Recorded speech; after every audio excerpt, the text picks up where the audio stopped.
Yeah, yesterday we talked about a lot of things. We talked about expressions, how expressions is being used. If else expression we talked about, how if and else can return a value.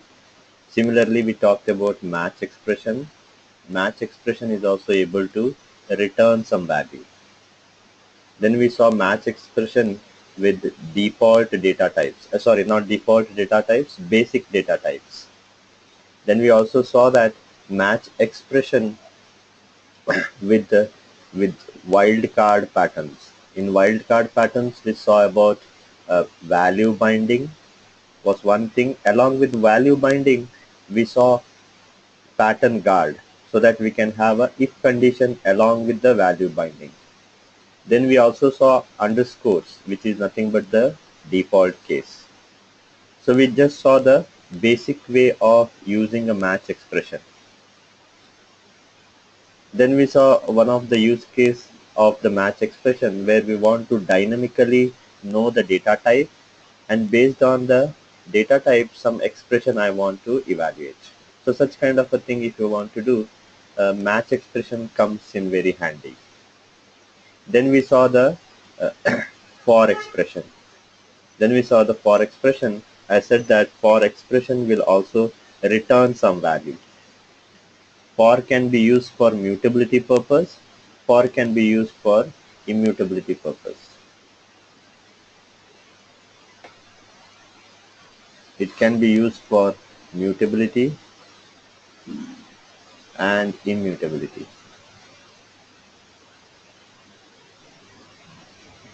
In most of the traditional things, I think from from software point of view, whenever we wrote a for loop, most of the times we used it for mutability purpose. We tried to modify something, we tried to aggregate something, we tried to calculate a sum, total sum, or modify an array, anything.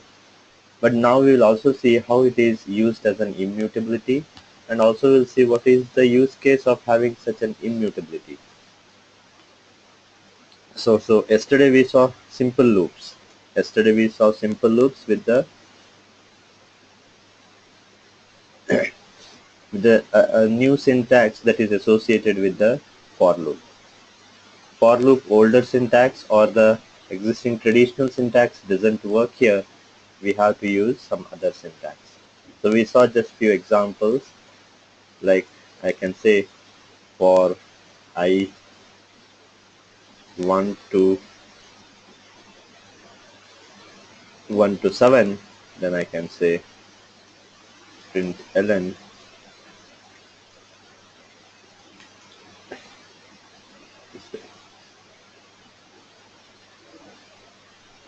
I can also exclude the last one by just specifying until 7. By just specifying until 7. In a similar fashion, if I want to iterate, by default it gets iterated by incrementing 1. So I can specify a different delta as well. So if I want to specify different delta, I just say by 2. If I want to reverse it, if I want to, I don't want to start from 1 to 7, I want to decrement it from 7 to 1. So if I give such a thing, nothing works. If I give such a thing, nothing will work. So in that case, what I have to do is I have to just say -1. Decrement by -1, then it starts working. So this is what we saw yesterday as well. A simple for loop, how to loop through a for expression with the numerical data types. The only criteria I said that this should be an identifier and this should be a collection or an iterator. 7 to 1 is nothing but a collection here. It is internally represented as a collection. And we also saw that what for loop returns or for expression returns. When I say val x equal to this, we know that in this case for did not return anything. For did not return anything, hence the return data type is unit. The body of the for expression was just a print statement, and print statement returns unit, hence its return type was the print ln's return type was unit, hence the x return type is unit, hence data type is unit. Now how do I this is the basic thing. I can just normally I can just go in this fashion where I can say sum is equal to, this is the basic thing that we do with the for expression.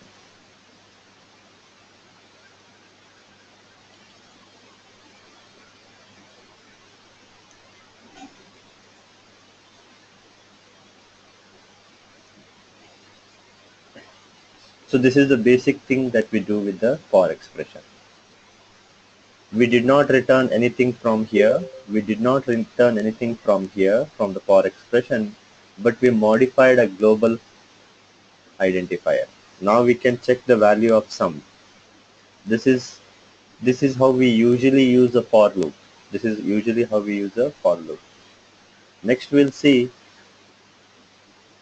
what we can return from the for loop. What we can return from the for loop. So to make it return from the for loop, we use the same syntax plus a bit additional thing.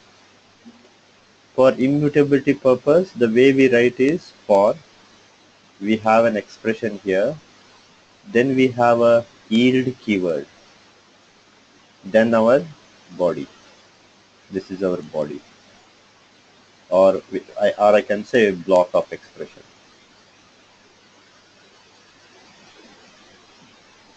This is usually the for expression.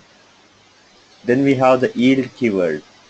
This is used to, this makes for to return some value. Return value after evaluating the body of the expression. What value will be returned? The value will be returned whatever is in the block. We know how a block works. We have already seen a block of expression. Whatever you write, after evaluating that, whatever value we get, that value will be returned from the for expression. The same thing holds good for also.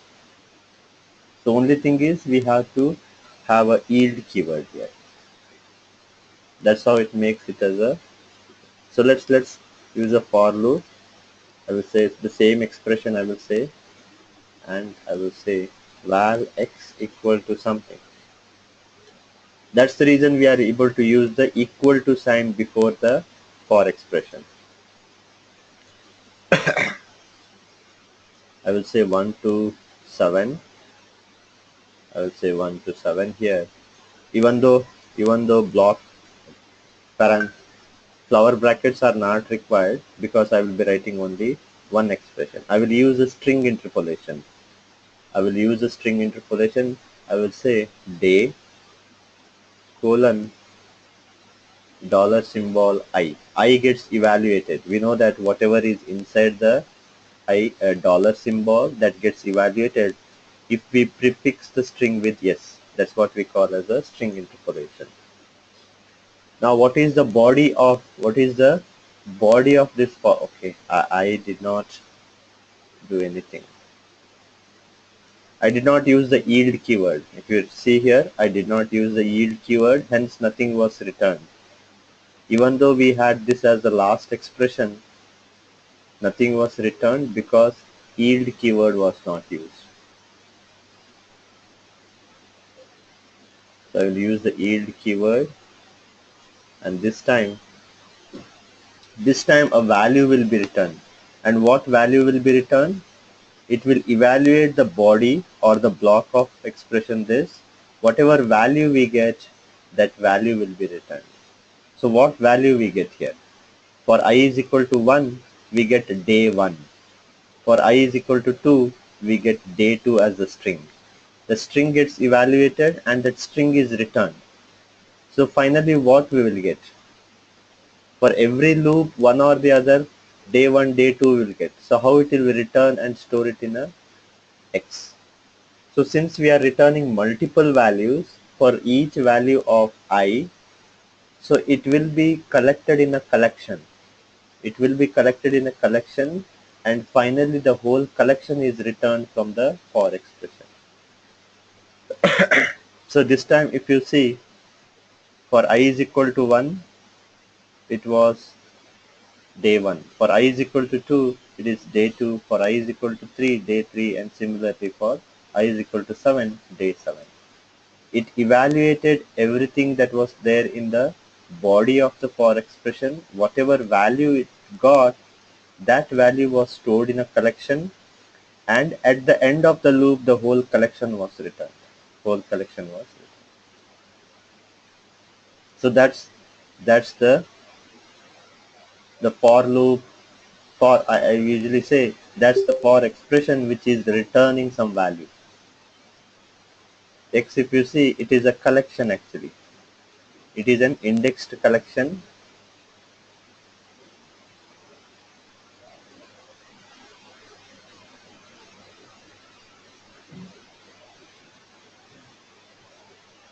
Yeah, it is, X is mutable. X is mutable, but the collection is still immutable. Here is a question. The question is if we specify this as var,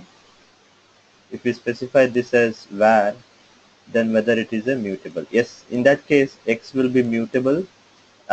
X will be mutable, but this collection will still be immutable. You cannot modify the contents of the collection. But for X, we can assign some other collection also, if we make it as var.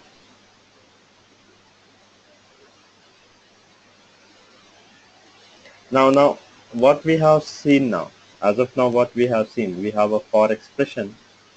So let me put it in this fashion. We had 1, 2, 3. I will not write everything. So we had this collection. So 1 was transformed to day 1, 2 to day 2, 3 to day 3, 4 to day 4.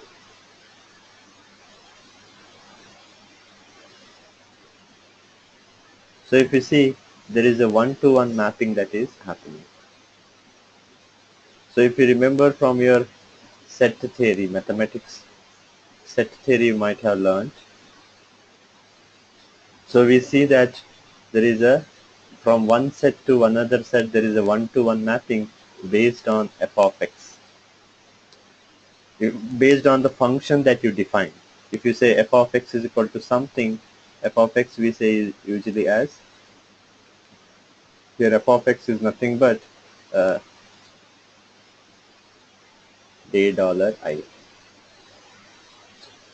So it is nothing but, what I'm trying to say is the body of the for expression. So based on the body of the for expression, each element of the source collection is transformed to some other element in the destination collection, based on what logic we specify inside the for expression. So that's the use of for as a immutability. Whenever we want to do any kind of a ETL, anytime we want to do some kind of a transformation, for with mutability is usually used. Sorry, for with immutability. Any transformation. Let's say in a database you have 5 columns. In a database you have 5 columns there. So out of that 5 columns, you want to pick up only 3 columns. So what you will do, you will say select A, B and C. Let's say that columns are A, B and C. You will just say select A, B and C. When we say select A, B and C, every row will be picked up and only A, B and C will be taken into. We are transforming that data table into some other table. When we say a select A, B, C, we are transforming the data. Every row is being transferred. Every row is being transformed. It takes each row and transforms into a 3-column row. It takes a 5 column row and transforms into, that's what I'm trying to say here. Any kind of ETL we want to do on a collection where you want to process every element of that collection into something else, we use a for expression. We use a for expression. For expression meaning for as a mutability thing here. So I hope that was clear. I hope that was clear.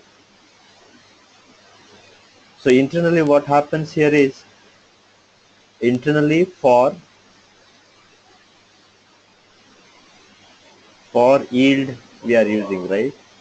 This is internally implemented using a function called map function. Internally it is implemented using a map function. So most of the time we may not use the for with yield. Most of the time this is used.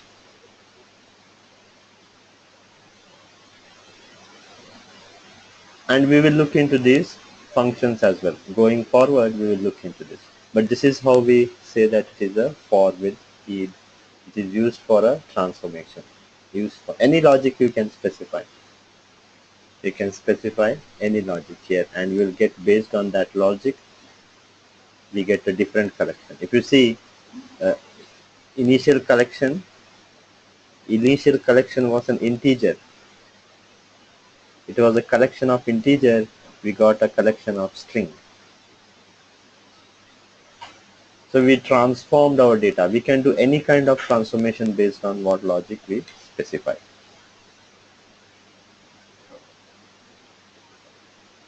So I hope that was clear.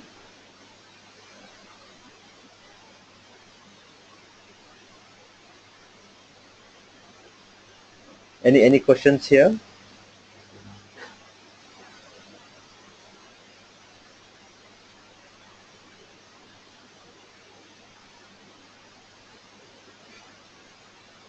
So if there are no questions, we will move on with the next part in the for expression.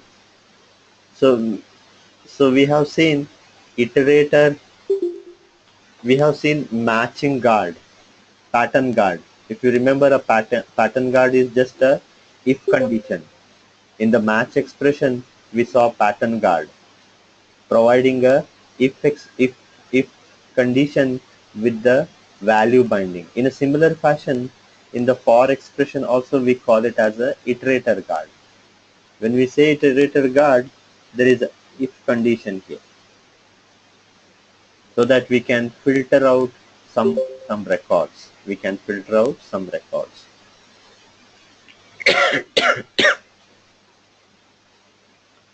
So I can use such a thing.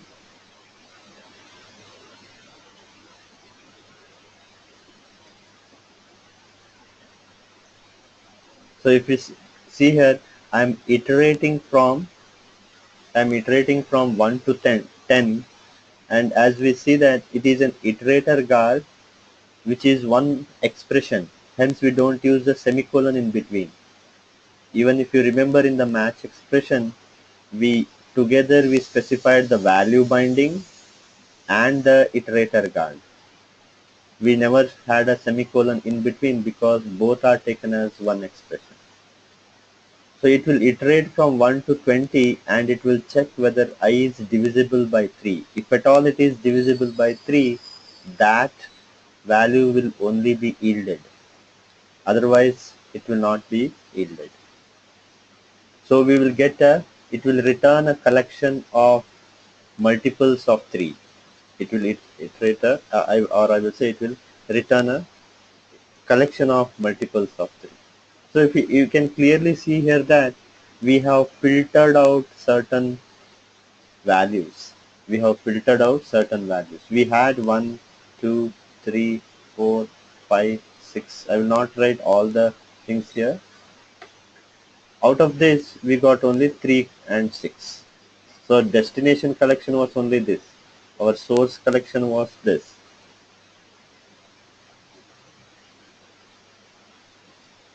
And what we are doing is we are filtering out something here. We have mapped this to this set, meaning we have filtered out. So for yield and iterator guard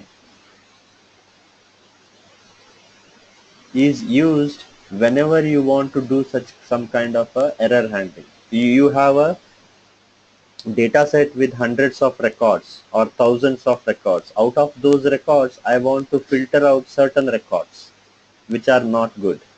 So that logic you can specify in your for expression. And certain fields or certain records will be discarded. Only whatever record we want, that record we can use. So that's the use of for, yield, and iterator guard. And internally, as for yield is internally implemented with the map function, for yield and iterator guard is internally implemented using a filter function. And most of the time we use the filter function. We will be seeing filter function as well.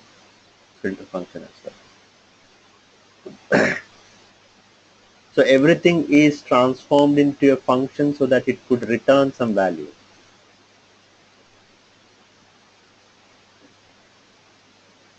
Yeah, here is a question.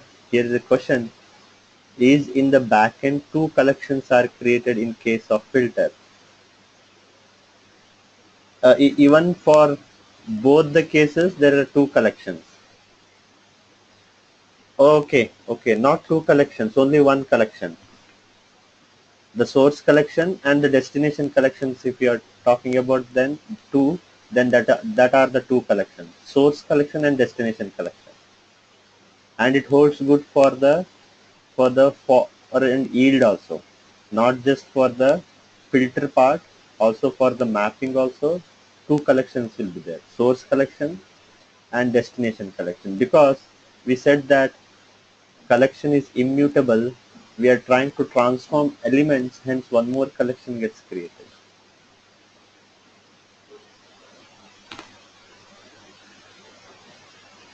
The same thing holds good here.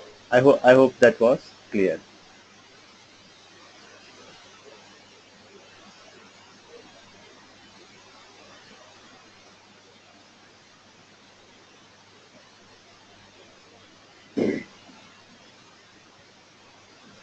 Yeah. Yes, we can. The source collection, actually when I can just say val r equal to 1 to 7. When I say 1 to 7, actually it returns a collection. It is called a range collection. This is one collection actually. So whenever we use, as I said, the right hand side of this should be a collection or an iterator, and 1 to 20 is actually an iterator or a collection. So I hope that was clear.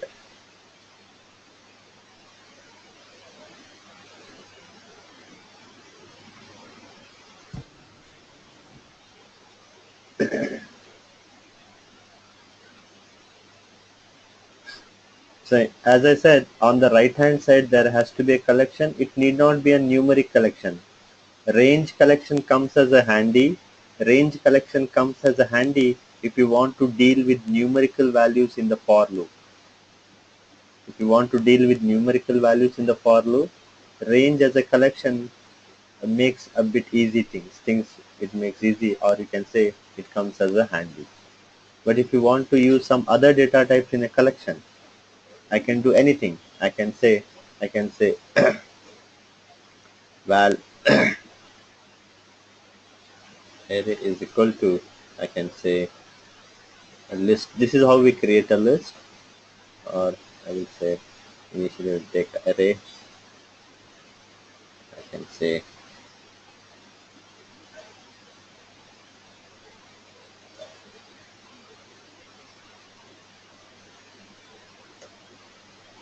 so I can also loop through this.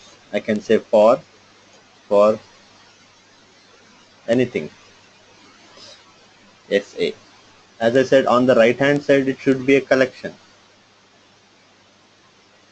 which will loop through each element of the collection, and I can just say anything. I will just say this is a mutability thing. This is a mutability thing. Now what I want to do is I want to, let's assume I want to get the first character of each element. How can I do that? Here is a question. The question is, if I want to get the first element of each, first character of each element in the array, first element, first character of each element in the array, how can I do that? Any guess on that?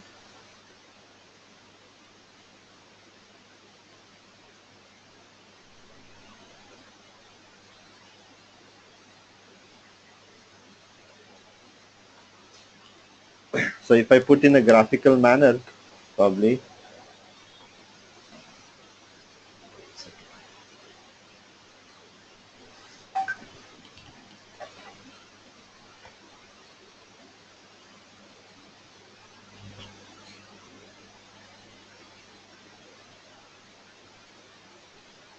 uh, somebody asked a question, how to access the value from val3 variable from outside of the, yeah, we will see that. As it is a collection, we will see that. So 3 is a collection, right? If you see 3 is a collection.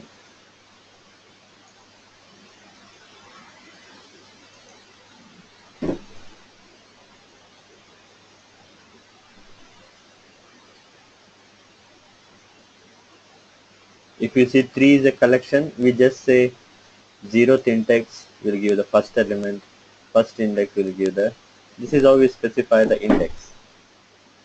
So this is how we access. So I hope that was clear. So what I'm trying to ask the question here is, I have a collection or an array with Scala, then I have Java, then I have Python. So when I have such a thing, I want to transform into S, J, and P. I want to get these things from here. So how can I do that? So it is all about returning one more collection with these after doing a transformation. So obviously we need to use a for and yield. So this is where we use the for yield. So we take a collection, transform into whatever things we want, then give the value of that collection. So how can I do that? So I can say val something C for, I take each element, I take each element of the, what did I define it as? SA string array. Then I will say yield.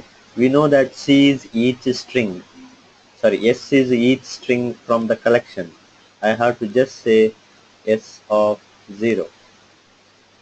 S is a string. String is nothing but a collection of characters.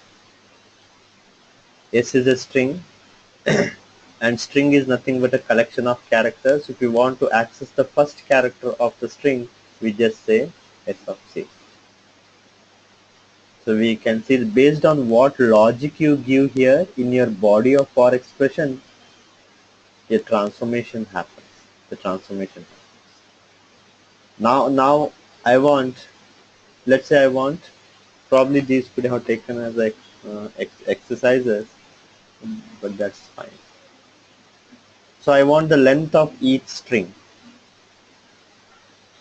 So this, I want a collection which gives 5 here, 4 here, and 6 here. I want the length of each string. So I can use my for loop again, and I can just say string has a method called length. I can just use that. I can just use that. So we are doing a transformation. We are doing a transformation here. So I hope these things were clear. Why, when to use the for expression with the yield. Whenever we want to transform your collection from one form to another form, we use a for expression, for with the yield. And most of the time we don't go with this. There is an internal API already available which is mostly used, that is a map function. The name itself says map. Map each element from the source to some other source. Even in MapReduce also it's the same concept. If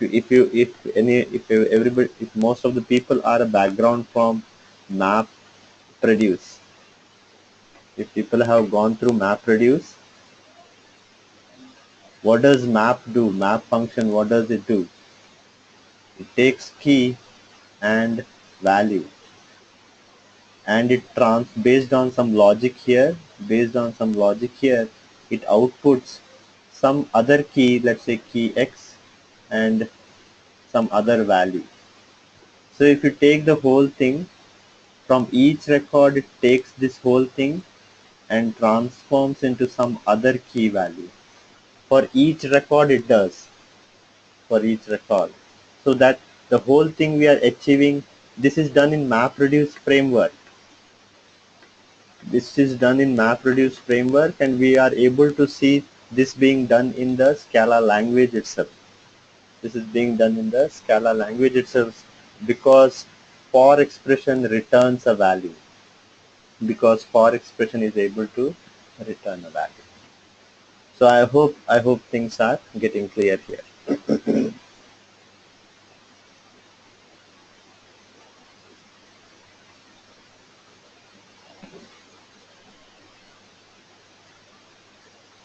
Yeah, whenever we want to do the transformation, such kind of a transformation, we use for with immutability.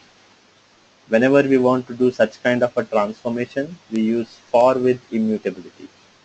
For with mutability is our age-old whatever we used to do. For with mutability is whenever we want to compute sum. We saw that age-old things. Sum is equal to 0. We can say, I can say for I 1 to 10, then I can say sum plus equal to I. Such kind of age-old things, whatever we used to do earlier. So that's where we use the for with immutability. Sorry. So now you can see that we have modified the identifier sum. That's the difference. That's the difference.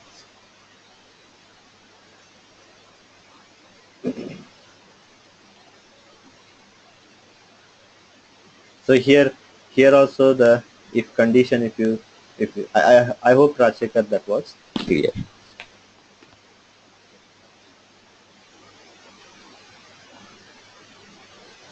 Again we can write for expression in this fashion. If you are giving, we can give it in the multi-line also. We can give it in the multi-line also. If you are having more than one expression and writing it in a multi-line, we can use a for loop with the flower brackets as well. So as I said, on the right hand side of this arrow mark, should be a collection. So this the quote is actually, if you see, quote is actually a string. But I said that it has to be, a string is also a collection, but the split will always give you an array. So this becomes an array. On that array we are checking whether each element is not null, and also if the size of each element is greater than 2. Only those elements will be returned from the not returned, because we are not using the yield here. We are just doing the print. So this also is the one more way of writing the program. So one thing to be noted here, I forgot to say that with the filter.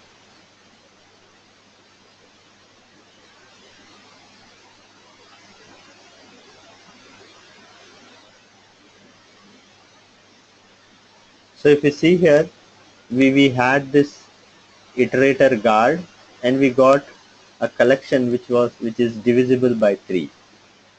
Now I will just modify this. I will remove the iterator guard here. I will remove the iterator guard, and I will put that logic inside the body of the for loop. I will say if I percentage 3 is equal to 0, then return I. So now what will be the collection here? What will be the return collection? In this case, sorry, minus. So if you see in this case, when we yielded I, we got this collection. Now what the for loop will return in this case? Does it return the same thing, or does it return something else?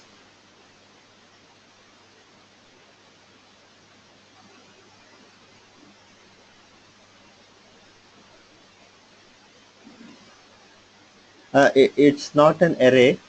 It will be still a vector. Vector is a collection.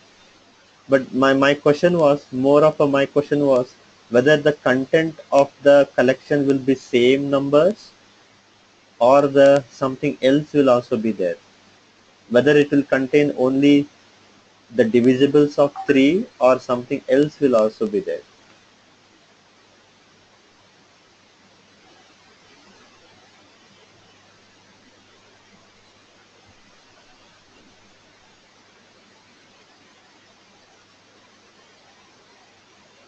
Yeah, it looks to be the same. It looks to be the same. But if you remember, this is not iterator guard. This is a if-else expression.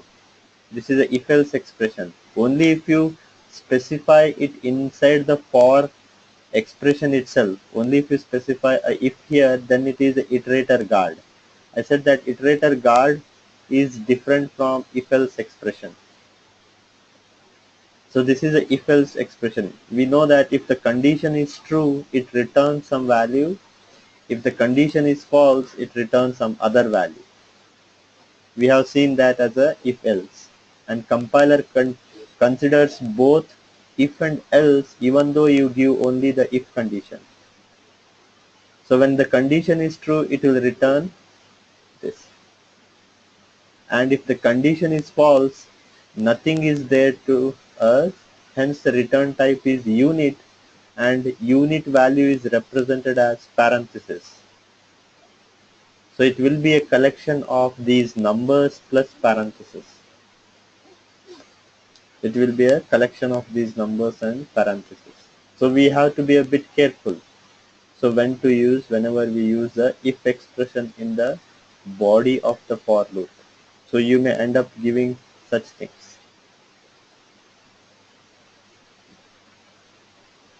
So to avoid such a thing, right? To avoid such a thing, we have, as I said, internally for expression is in for with yield.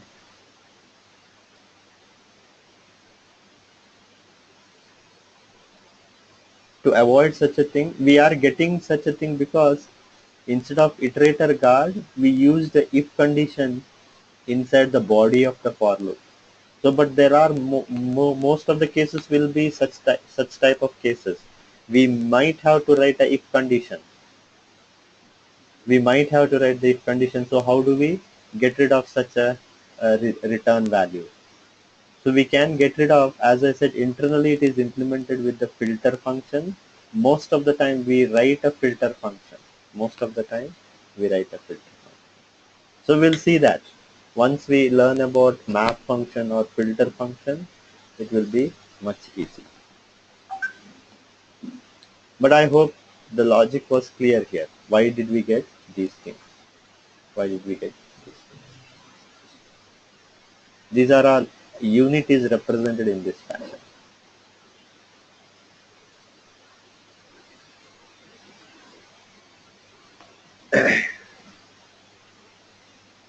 Yeah, nested loop. We know that if you want to write a nested for loop for I is equal to 0, usually we write in that fashion, right?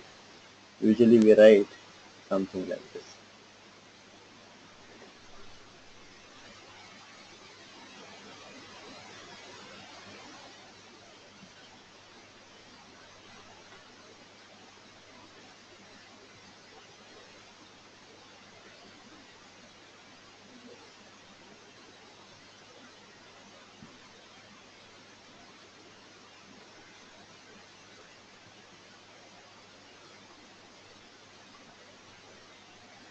And then we do some logic here. So this is how we write a nested for loops. But we can write the same thing in a much simpler fashion in our Scala. We'll see that. So here is the question: if we use conditional statement by default in a if we use conditional statements,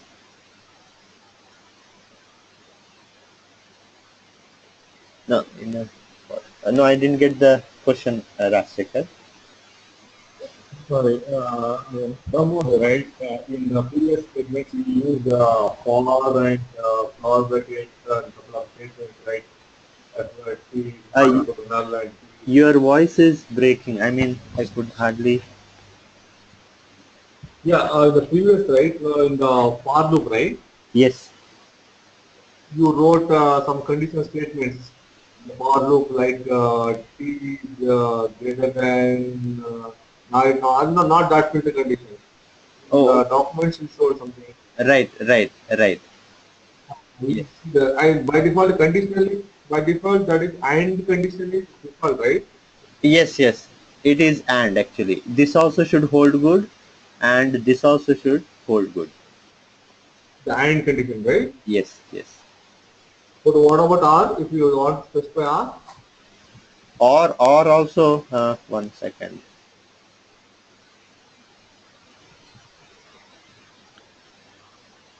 Yeah.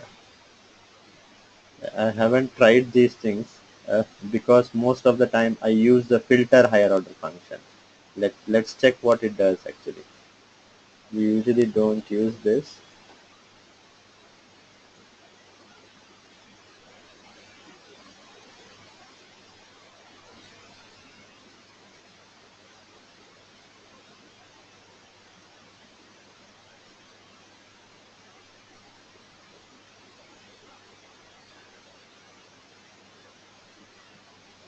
We can use in this fashion.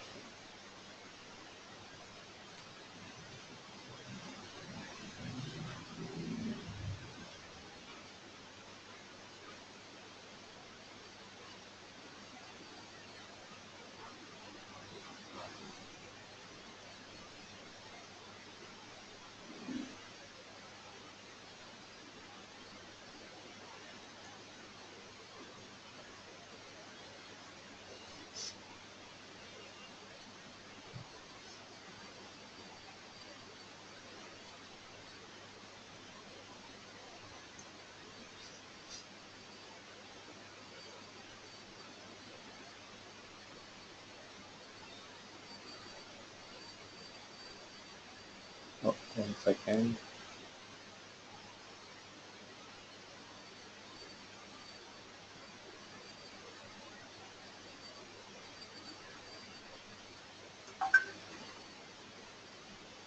Value is t is not a number of unit.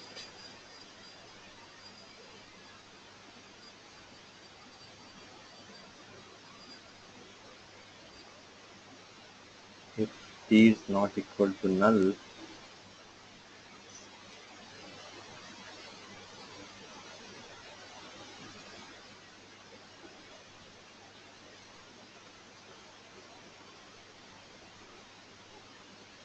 t is not a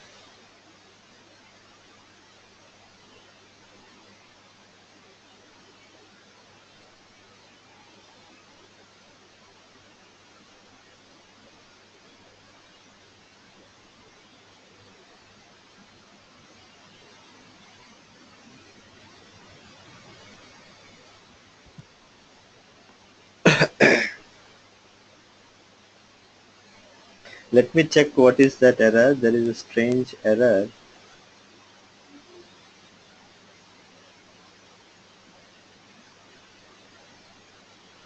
No problem.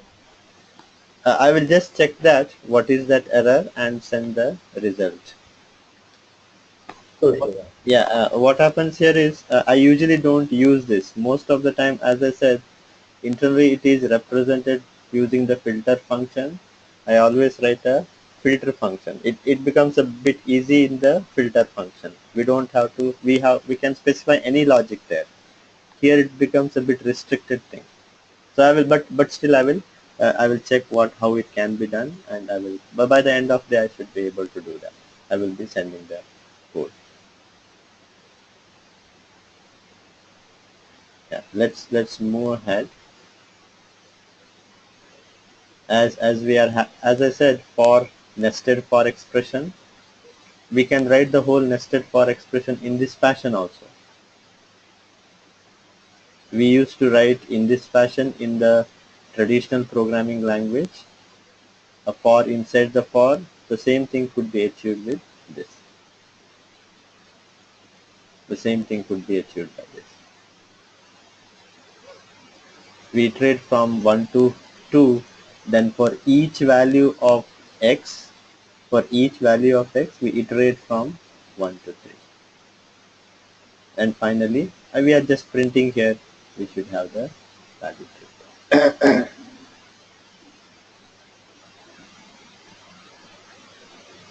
So that's how we use the for expression for multiple loops.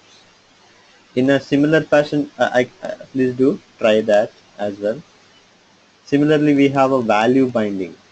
We saw in the match expression also, we saw a value binding.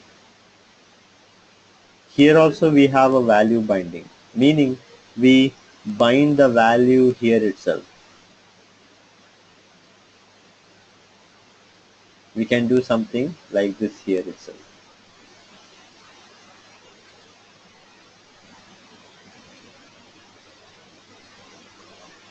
I am just incrementing it by 1. Just incrementing it by 1. I take element from this collection from 0 to 8, and the logic that I am giving here itself means this identifier increment is value binded. Whatever value we get from this, it will be binded to increment identifier.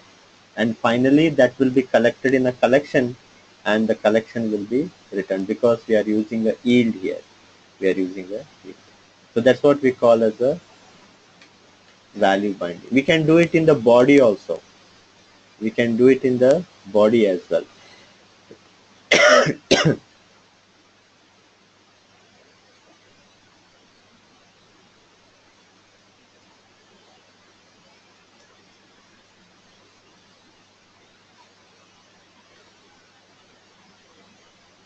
So it returns, increments the value by 1 and gives the result. So I can write the whole thing in the body of the for expression also. So I mean, I can remove this value binding. Any simple things you want to do, you can put it in the uh, for expression. Any lot of code you have to write, you have to put it in the body of the for expression. So here I have to define val increment is equal to I plus 1. I have to define it as a val or var. But here I need not. Here I need not. I have to just. Then we know that if the if the block of expression contains only assignment as the last expression, nothing will be returned. Nothing will be returned. So we have to specify that as the last expression. Only then that value of that identifier will be returned. If you only have the assignment, nothing will be returned in that case. Then it will have a vector of parentheses. So this is how we can achieve these things can be achieved in the body of the for loop by doing such a thing. So what happens if I The scope is within that loop. The scope is within that block. The question is, what is the scope of INC? What is the scope of INC? The scope of INC is inside this block.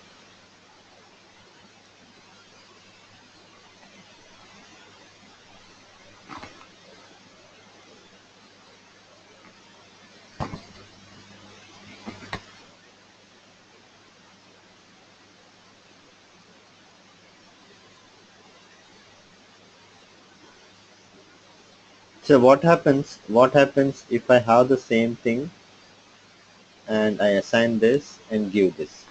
So we know that this is the last expression in a block of expression. This is the last expression in the block of expression.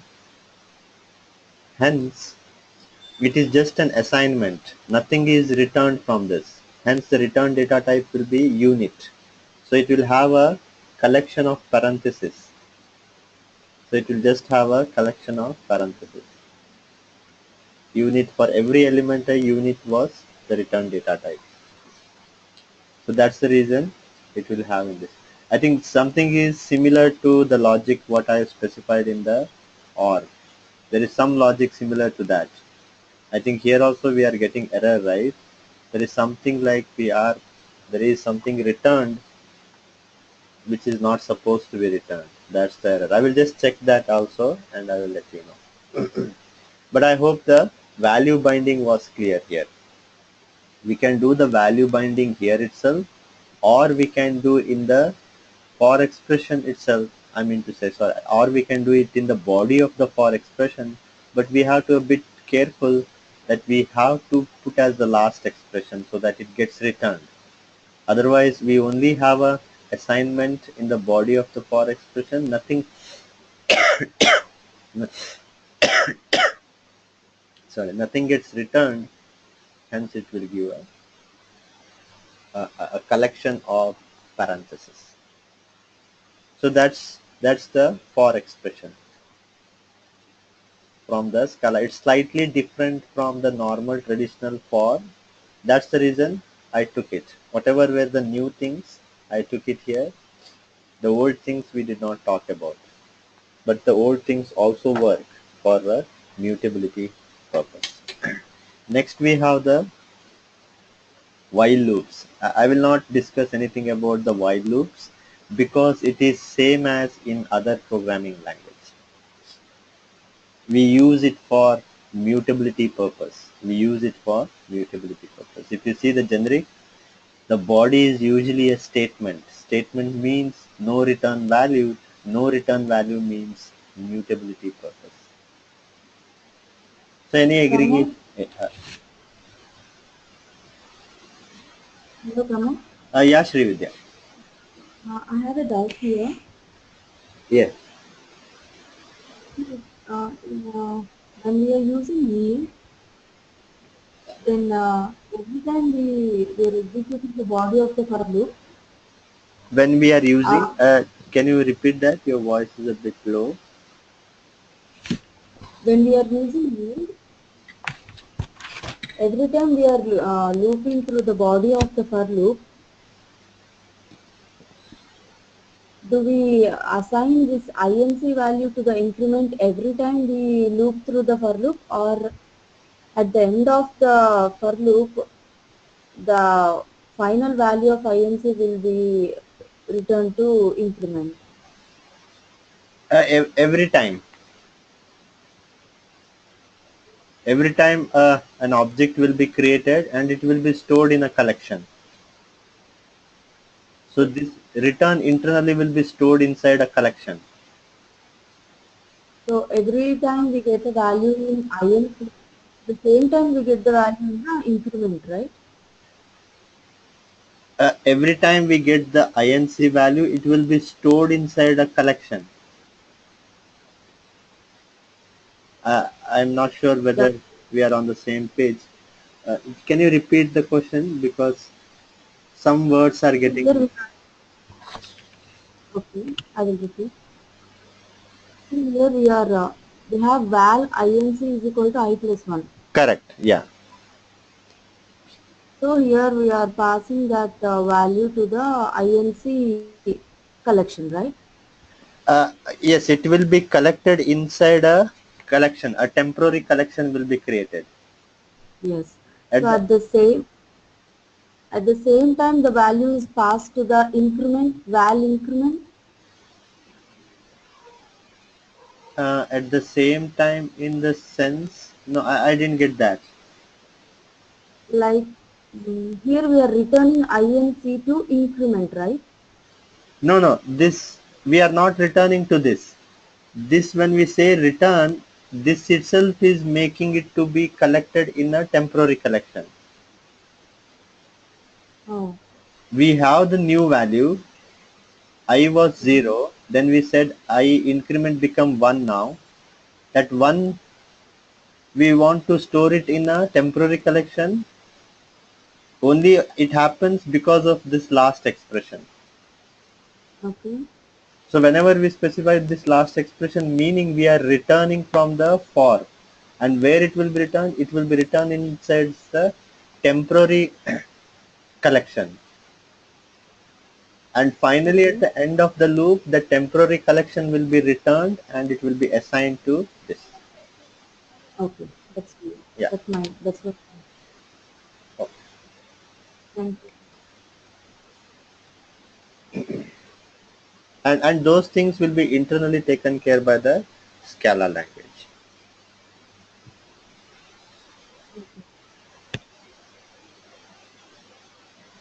So while loop will just ignore the while loop. We'll start with the functions here. We'll start with simple functions. How a function definition. I think most of these things are as of now bit. The function will start with the basic things. How to define a function. I may not go with the documents here. Probably I may skip something which are more simple here. So the way we define a function is we use the def keyword.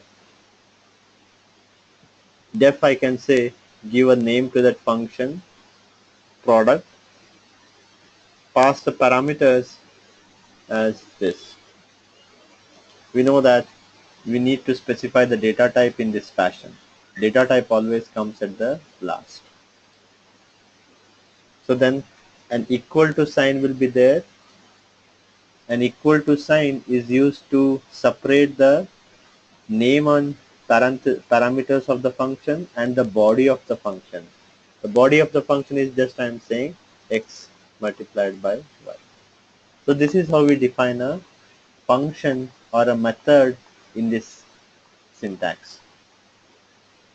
An equal to sign is there, meaning here that it is trying to return some value. It is trying to return some value. So you can see that the return data type was automatically inferred by the compiler. We didn't have to do anything here. Based on what is the last expression of the body of the function, so the return type was automatically inferred.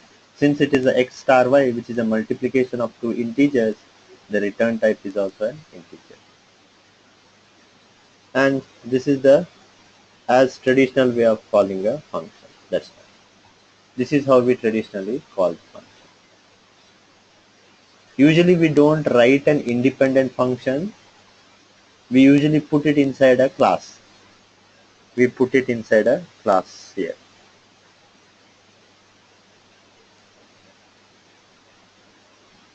When we develop any project, there will be no independent functions, but everything will be a part of a class here.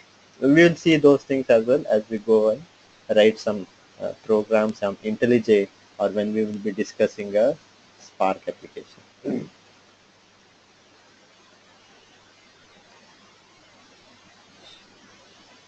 So there are some other basic types as well. Probably it can be checked. So we can have a function like this.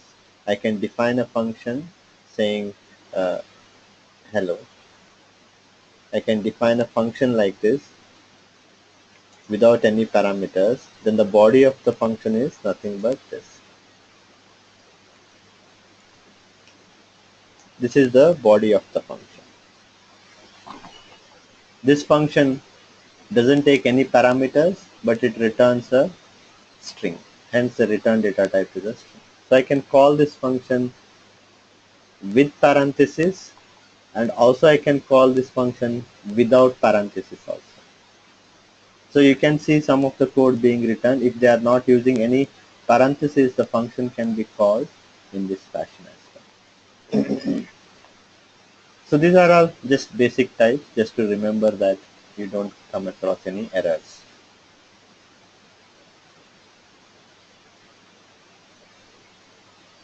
Yeah, again there are some jargons. There are some jargons, and these jargons are again associated with mutability and immutability. Meaning, we know what is an expression. Expression means return value. We have seen statement. Statements means again no return value. In a similar fashion, we have functions here. Function, just a jargon, which means return some value. The function returns a value. They say it as a procedure, which does not know return value. So finally, if you see, both the things boil down to mutability and immutability.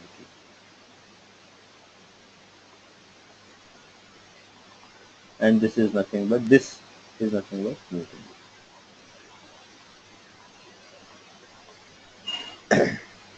So you have to just don't need to go into the jargons. It's all about mutability and immutability. So if you have a function which does not return any value, it is called as a procedure. We usually use it to do some mutability things.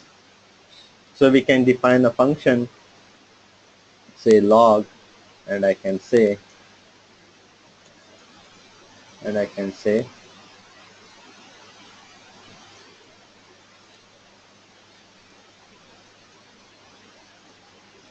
I can write a print here.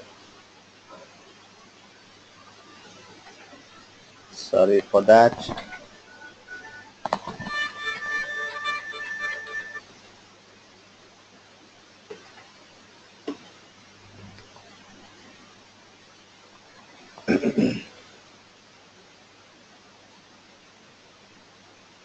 So this is you can say it as a procedure, because we are not returning anything. Automatically it has inferred it as an unique data type. We are just printing the content. We are modifying the console. That's the mutability we are achieving. So this is called as a procedure. That's all. A function where we do mutability is called a procedure. So I have to just say log of any string I can. So this is a mutability. I mean to say a procedure. So I hope that's the difference between functions and procedures. Functions and procedures. Functions with empty parentheses we saw. If we define a function like this, we can call that function with the parentheses. We can call that functions without parentheses also. Without parentheses also. Now there is one more function. Let's say I am defining a function called a simple function. I am defining a function format euro. It takes some double value and it does some formatting here. We know that F is used for formatting. F is used for formatting. It is doing some string formatting, that's all. And it returns that value. That value is being returned.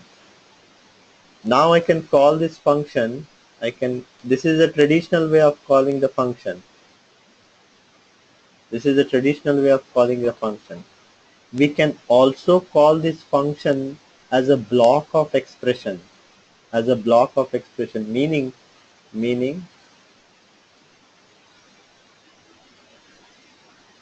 I can pass a block of expression here.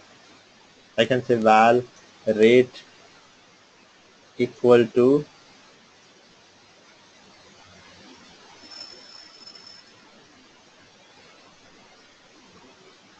comma, we can say rate plus. So this is a block of expression. This is a block of expression. This block of expression gets evaluated. After evaluating this block of expression, whatever value we get, that value will be returned from the block of expression and it will be passed as a parameter in this fashion to the format euro. It will be, the return value will be passed as a parameter to the format euro. So we can call a function with the block of expression also. We can call this the block of expression. So what? So I can write anything. So in that fashion, let's say I have now val rate 1 is equal to 5.6. So now what will be the, what it will do?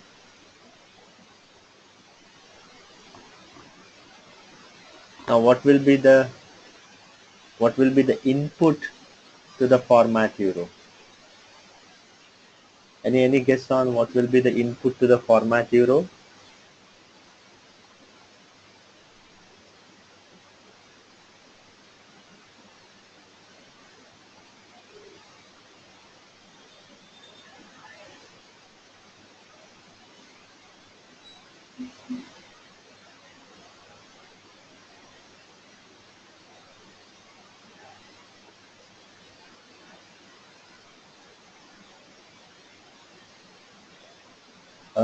Not null.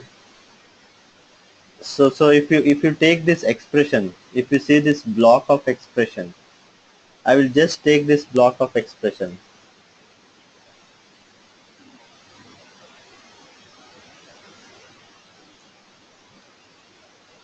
So I will just say val x equal to that block of expression.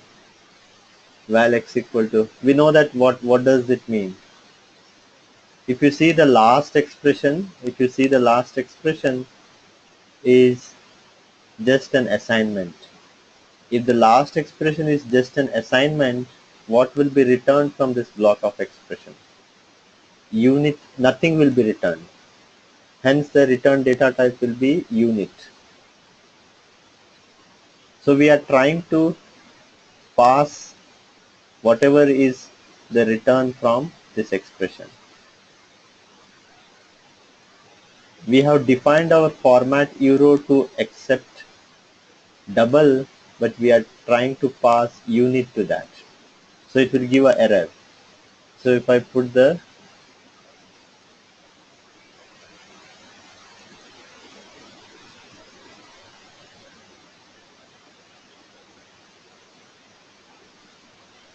so you can see that required was double because it is a double, but we are sending unit. Hence the error type mismatch. Error type. Yeah, here is a question. Is null and nothing different here? Yeah, it's a bit confusing even for me, but they are different. They are different. I tried to go through this, but never came across as a programming language. In the programming language and when developing any application, I never encountered this. But there is a bit tricky, but they are different. Null is different, nothing is different. All are class here, but it's a bit confusing. Even I am a bit confused on that if I see the hierarchy. So the question was is null and nothing different? But I can, again, I will try to go through as much as possible. If I get an answer, surely I will let you know.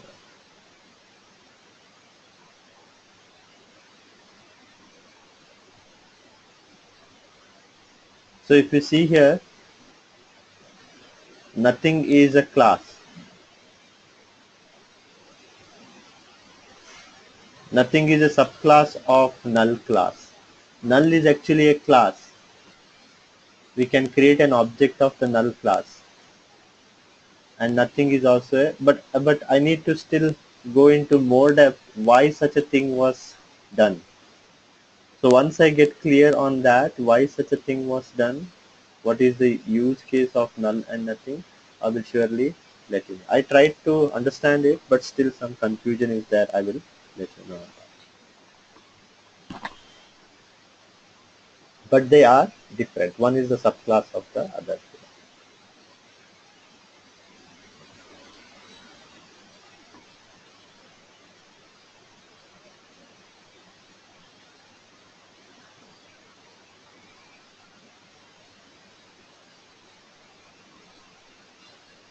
So that's the block of expression.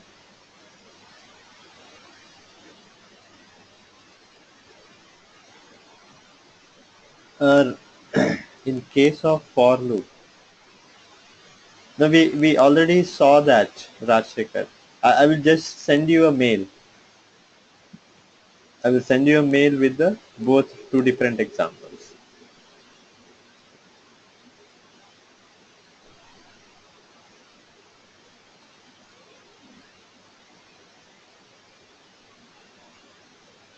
So recursive functions may not be required, very less. It's the same as the same other functions. We call the functions from within the function itself. That's what we call as a recursive function. And probably we don't need such a thing, but if you have any questions or doubts, we can clear on that. Of course, a function being called within the function itself, it's the same traditional thing. You don't have to go into that. If you face any problem, just let me know. Similarly, nested function. Nested function is nothing but defining a function within a function. We usually don't define a function within a function. We can define a function within a function. So that scope of that function is only inside that function, inside the outer function. So, but again, it's something kind of the private members of a class, similar to that. So we can define function 1, some x as the input, something.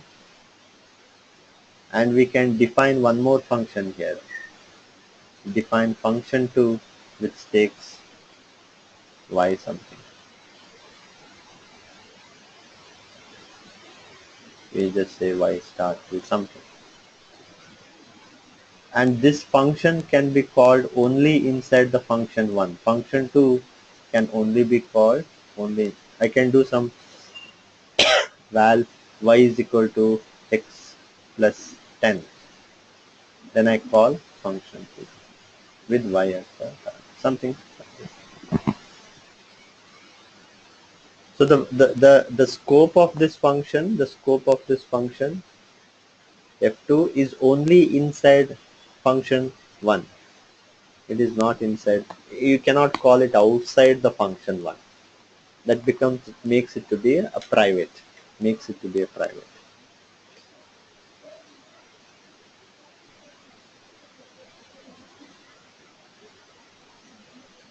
Yeah, these things are not required. Calling functions with named parameters. These are all simple kinds of functions. You can also go through that. Here it's nothing but we have a simple function. We call that function in this fashion. We can also call that function in this fashion. You explicitly use the suffix parameter and assign a value. You explicitly use the prefix parameter name and name the value. So these are all normal things. We don't have to care more about these things. With default values also we know that. We can have a default value. While defining a function itself, we provide a default value. But we can override it later also. Default values as it works in other programming language, here also it is the same thing. Here also it's the same. And here we have the variable number of argument. you can pass variable number of arguments to this function. The star is used for that purpose. Star is used for that purpose. Rajshekhar, you can consider this to be a mutability for expression. I think there is. Yeah, there was a voice disconnection. So what I was trying to say here is, Rajshekhar, you can consider this to be a mutability for expression. Along with that, the concept here is variable number of arguments. We have to just assign a star at the end of the data type. So this function, if I define,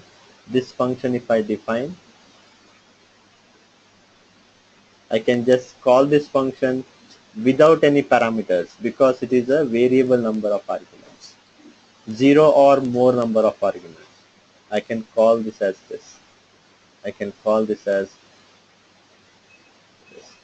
I can call with any number of arguments. Any number of arguments. So that's how you define a variable number of arguments. So I hope these were all simple things. There is one more new thing that is associated with Scala is the parametric group. A new thing associated with the parametric group. What is that new thing here?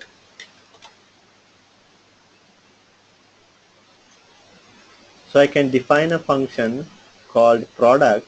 I can define a function called product, and I will say x is int, y is also int, some two parameters I am passing.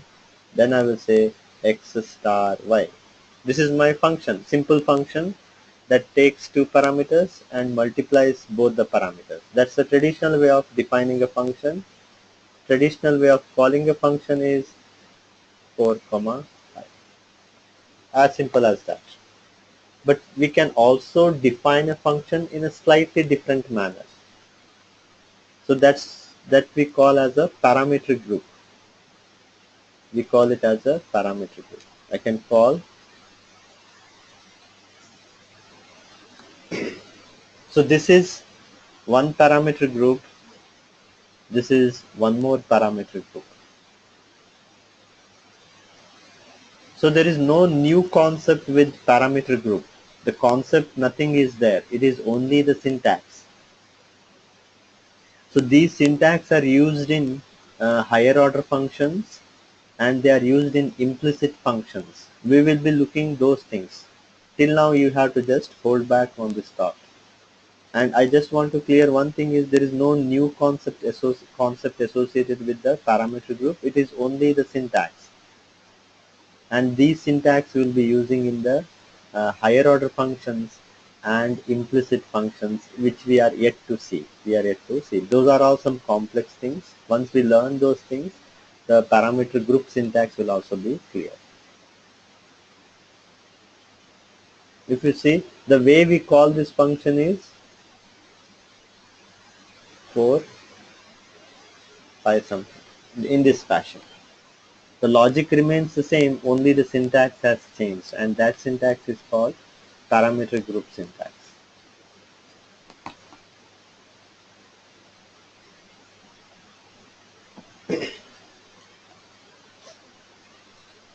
So we can have any number of parameters in each group. I can say int x, or I will say x, y as int, and I will say a as int, and I will say b as int. So I can have something like this.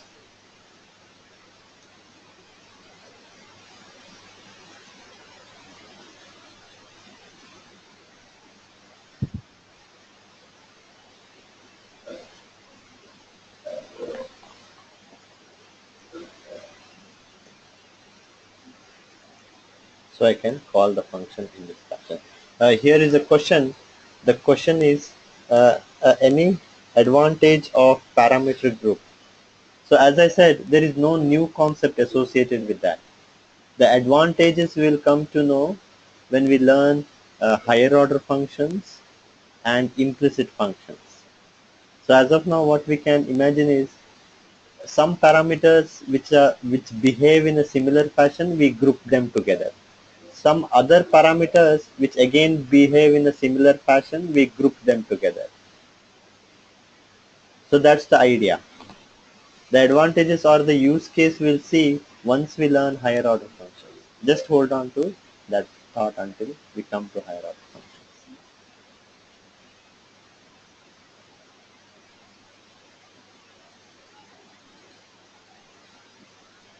But other than that, there is no use case as such. There is no use case as such with the parametric group. There is no new concept. But we will see the syntax, how it is helpful. The syntax is a bit helpful.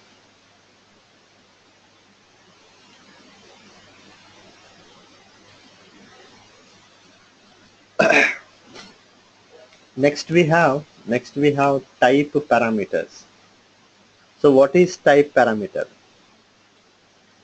So when I say if I define a function like this is a value parameter. X is a value parameter, Y is a value parameter, meaning we pass a value for that parameter. We pass 4 as the value for X, 5 as the value for Y. When I define a function, a simple function which takes two parameters and multiplies those two parameters. These parameters are called value parameters because we pass value to them. We pass values to them. 4 is the value to the X parameter and 5 is the value to the Y parameter. In a similar fashion, we can pass type also as a parameter. We can pass integer as a parameter. Like we are passing 4 as a parameter, which is a value. Similarly, I can pass integer as a parameter. So that's what we call as a type parameter. That's what we call as type parameter. So dynamically we will send the data type. We don't predefine the data type. Dynamically we send the data type. To work to that to work happen, we have to pass the data type in dynamic. My mistake. Type also will be dynamically decided and sent in the flight, and it will be passed in the flight. Let's see how it is required. I mean to say, let me define identity. Let me define a function called identity. It takes a string and it just returns a string. It takes a string and it just returns that. Nothing else. It just returns that. So now the traditional way of calling this function is I'll just call pass a string here. I'll just pass a string to this parameter. It works fine. Everything is fine. Now if I want to, can I pass 10 here? Can I pass 10 here? So obviously it will give an error.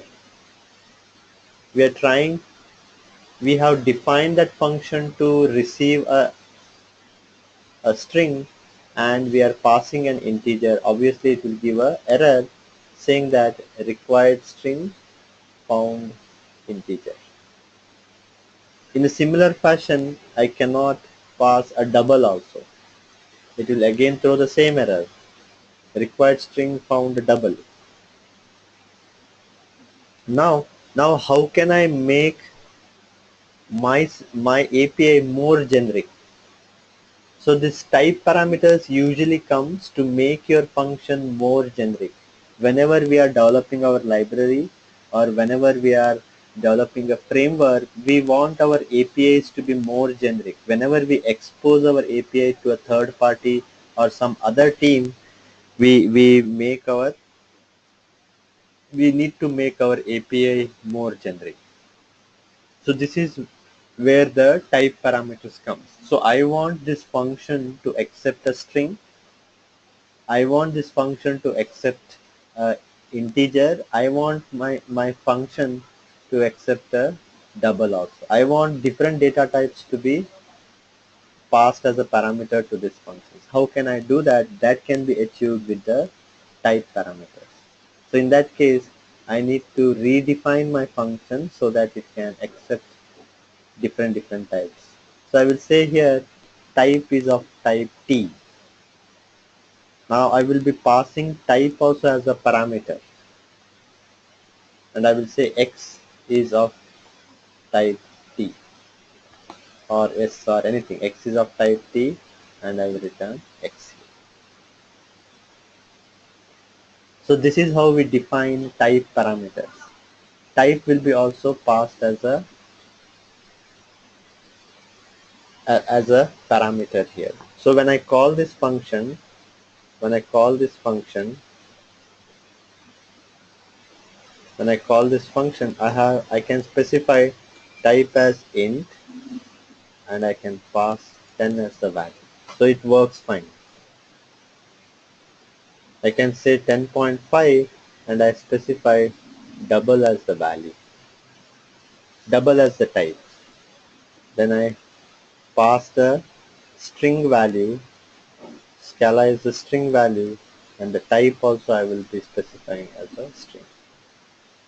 So if you see here, we are passing type also as a parameter.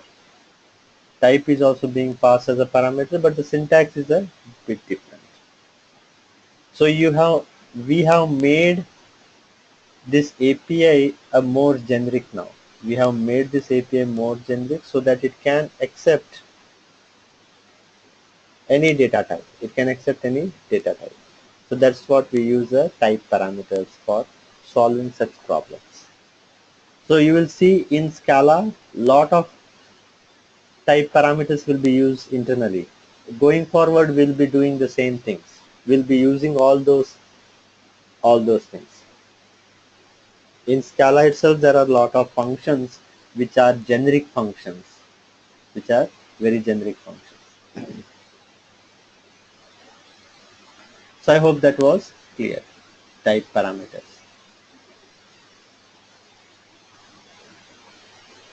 Yeah, there is one thing we wanted to discuss here: methods and operators. Methods and operators are a bit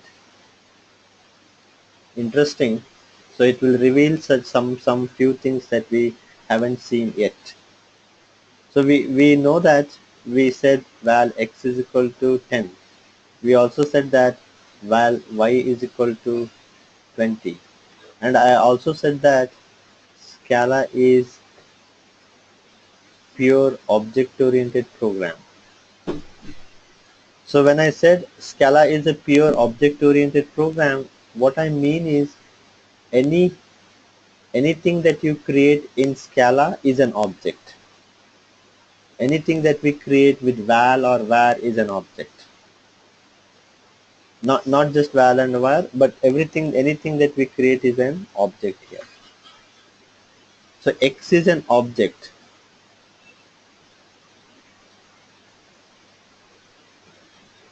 of class or type, of the type or of the class integer. There is an int class defined, and X is an object of that int class. In a similar fashion, Y is also an object of the integer class. So that's what we mean by a pure object oriented. Anything that we create will be an object. So when anything is an object, when I say Z is equal to X plus Y, what is X? What is plus here? What is plus? When X is an object and Y is also an object, what is plus here?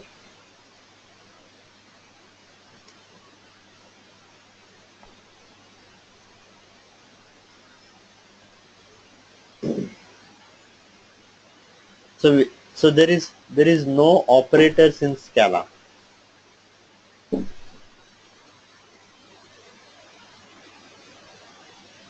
There is no operators in Scala. Plus is not an operator. So when we have when we have an object, these are all objects. Any operations inside on the object can be performed only through its methods. If you have an object, any operation you want to do on that object, it can be done through only its methods. So plus is a method here. So there is a symbol plus is a method defined inside the integer class. They have defined a plus method. Similarly, inside the integer class there is a minus method. Similarly, there is a star method. Similarly, there is a division method. These symbols are nothing but methods inside the class. So if you recall, we said that expression is a unit of code that returns a value. That makes sense now. So that we are justifying now. So we said that this is an expression, and I said that expression is a unit of code that returns a value, meaning here when we say x plus y, it is actually evaluating the plus method. It is calling the plus method. Internally what happens is, on the x object we are calling plus method and we are passing y as the parameter. That plus method will add the values and it will return an object. Hence we say a expression is a block. Expression is a unit of code that returns a value. So when we say here val x is equal to 10, val y is equal to 20, and I say val z is equal to x plus y. So internally what happens here is we are actually calling the plus method and we are passing y as the parameter to that method.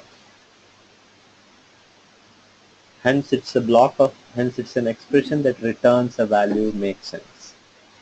Expression is a unit of code that returns a value. That makes sense. So with this what we are having. So I said that I can write either x plus y, or we can write x dot plus y.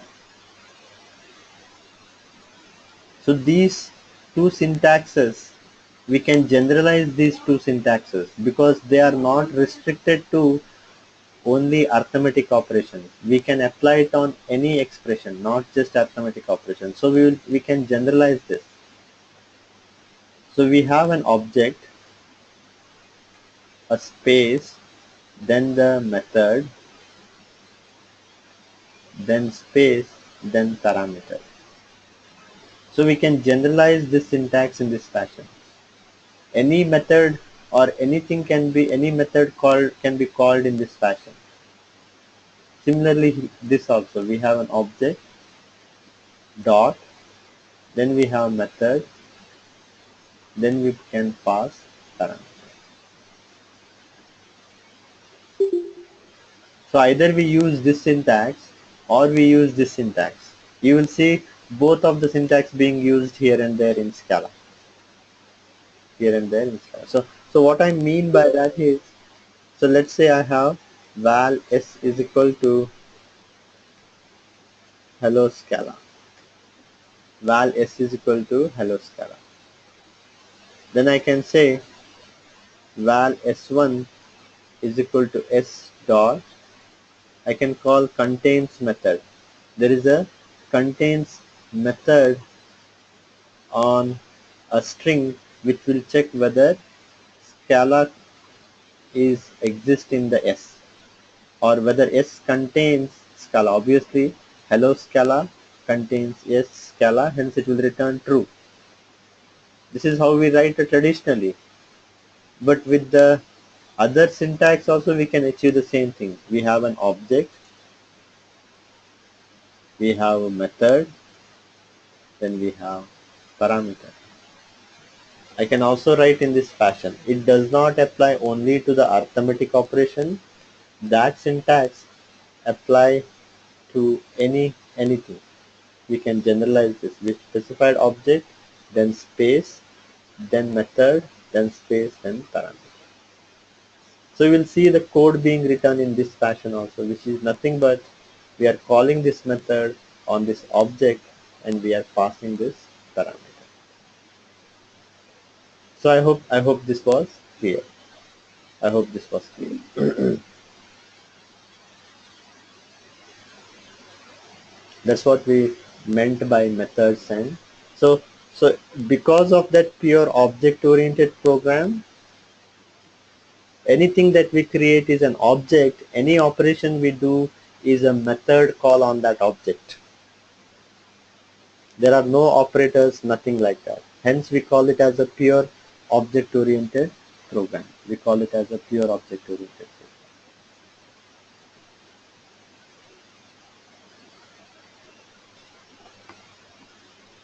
So next we have a bit to till here.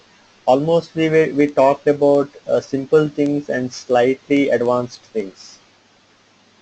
Till here, whatever we talked about is a simples and slightly advanced things. Going forward, it will be more complex things. More advanced things I will be covering, like higher order functions. So we need to go in deep inside the function now.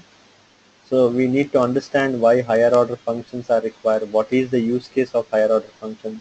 First of all, what is higher order function? All those things.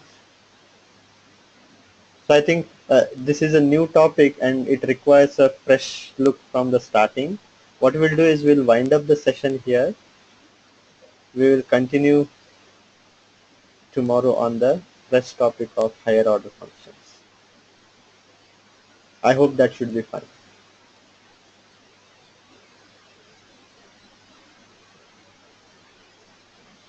Yeah, that's fine.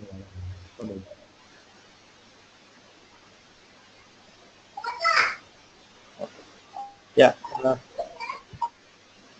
I hope the sessions were useful and let's wind up the session here. Let's continue tomorrow same time. Any questions or anything that you have, please send me a mail. I will reply to that mail. So Pramod, one question, so you are saying Scala is pure object-oriented program, and sometimes you are telling it's a functional programming. So can you differentiate? No, I mean to say it is a combination of that both. Okay, It is not like exclusive. It has taken object-oriented programming also and it has taken functional programming also. So it has combined both the things. You can write a for loop, instead of that they have written a map function. You can write a for loop for filtering something, but instead of that they have written a filter function.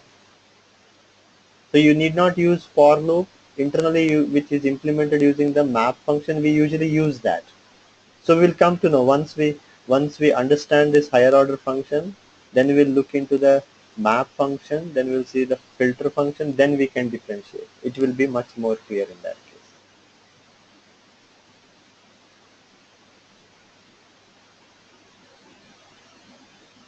Yeah, we will look in tomorrow.